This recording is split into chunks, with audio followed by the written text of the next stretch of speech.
Here is what New Bethlehem is and how it can alter Gilead's future. It is the result of Commander Lawerence's ambitious plan for The Handmaid's Tale Season 6. As the location of the theocratic fascist regime that continuously oppresses June and the other characters in the program, Gilead has been the primary antagonist of The Handmaid's Tale for all 6 seasons.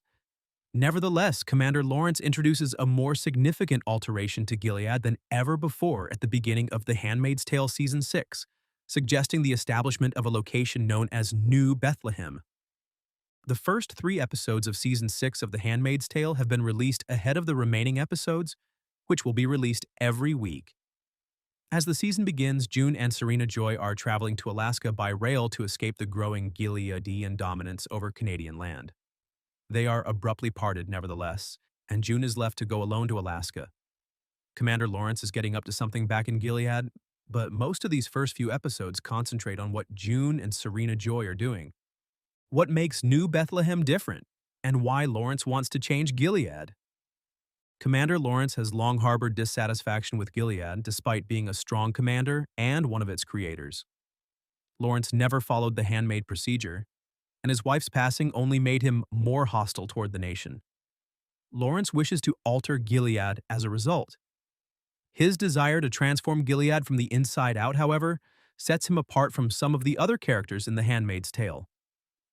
Lawerence's concept for the creation of New Bethlehem is different from Gilead in a few significant respects. Since it reforms many of Gilead's worst behaviors, New Bethlehem is a more liberalized version of Gilead. Women are granted far more rights in New Bethlehem, and the use of handmaids is avoided.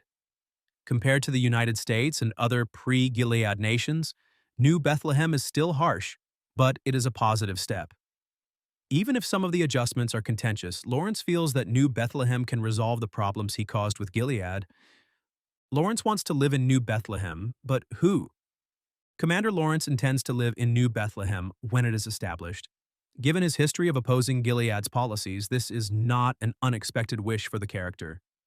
Lawerence will be leaving Gilead proper by relocating to New Bethlehem. As a result, Lawerence will become even more apart from the commanders who hate him. Additionally, Lawerence will be able to continue working on New Bethlehem since he will be able to live there and see firsthand how it operates. Bradley Whitford, the actor portraying Commander Lawerence, has previously explored Lawerence's New Bethlehem strategy, which primarily focuses on economic strength.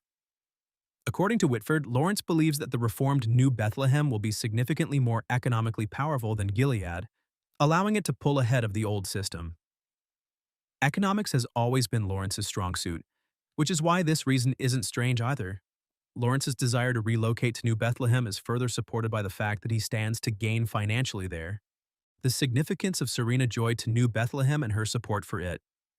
Commander Lawerence is asking Serena Joy Waterford, another important Gileadian person, for assistance because he is aware that he cannot create New Bethlehem alone.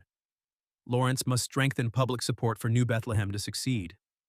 The idea has a far higher chance of success if it is supported by a well-known public figure like Serena Joy. A more well-known person, such as Serena Joy, may garner the support that New Bethlehem needs, but Commander Lawerence is too divisive to launch a public campaign for the cause. Serena Joy, meanwhile, has her own reasons. Serena Joy has turned on some parts of Gilead as a result of her marriage to Fred and her subsequent friendship with June. Serena Joy's support for fundamental reforms suggests that she now genuinely cares about the handmaids. Many of Serena Joy's desired reforms might already exist in New Bethlehem, and she might be able to create her own laws because of her authority over the new region. Now that Commander Waterford and Serena Joy have similar interests, it's time to discover if the New Bethlehem project can succeed. Will New Bethlehem succeed or fail in bringing down Gilead? New Bethlehem may pose a greater threat to Gilead than the U.S., depending on how it plays out. If Gileadians favor the New Bethlehem system, they might start moving to the more liberal society, which would eliminate Gilead's traditional traditions. In contrast to some other approaches, this would enable Gilead to be destroyed without the use of force. On the other hand, New Bethlehem might not succeed. New Bethlehem will surely encounter strong opposition from Gilead's old guard, and Commander Lawerence is already a contentious character. Lawrence's vision of the future is put in jeopardy because there are probably people in Gilead who will do everything it takes to keep the place from changing. Being too conservative for the American and Canadian versions, depicted in The Handmaid's Tale, and too liberal for Gilead, New Bethlehem occupies a strange halfway ground.